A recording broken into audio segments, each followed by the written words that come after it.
Hello guys, welcome to my channel Teach Something, and in this video tutorial I will gonna show you how to fix some USB device is not recognized in your PC. I use a Windows 7, but you can also try this method in Windows 8 and 10 PC. So how to fix this type of error, let's start. Before starting off the video, I humbly request you please subscribe my YouTube channel for more updates. So let's get started.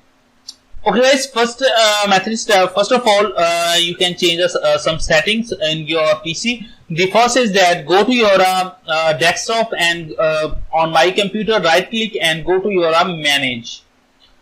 After that go to your device managers, and after that you can see that universal serial bus controller. So click on it, and you can see there are different hubs in USB hubs. So right click everyone and updates it. Open you can see that updates driver software. Go to your browser, browse my computer from dry hardware. After that click on let me pick from the from a list of the device drivers on my computer, and select it and click on a next button. Now you can see installing driver. You can see that Windows has been updated on driver software. After that you can try all this method on these all hubs, USB hubs.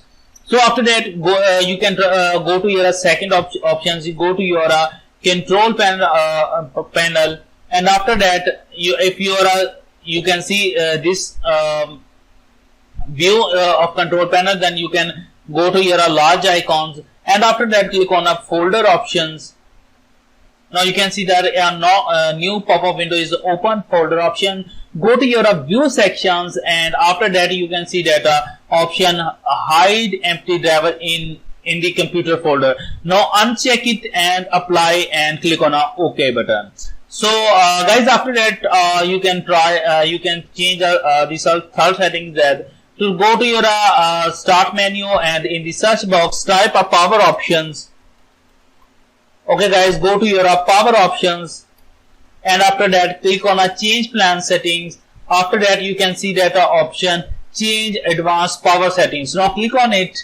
Now a new pop-up window is opened. Now you can see that USB settings. Now click on it, and you can see another option is a USB selective suspended settings. So click on it, and you can see that the setting is enabled. So click on it and disable it, and click on apply button and click on OK button. Now after that connect your USB from with your computer. I'm sure that after doing this that your problem has been solved. Thanks for watching, and please subscribe my YouTube channel.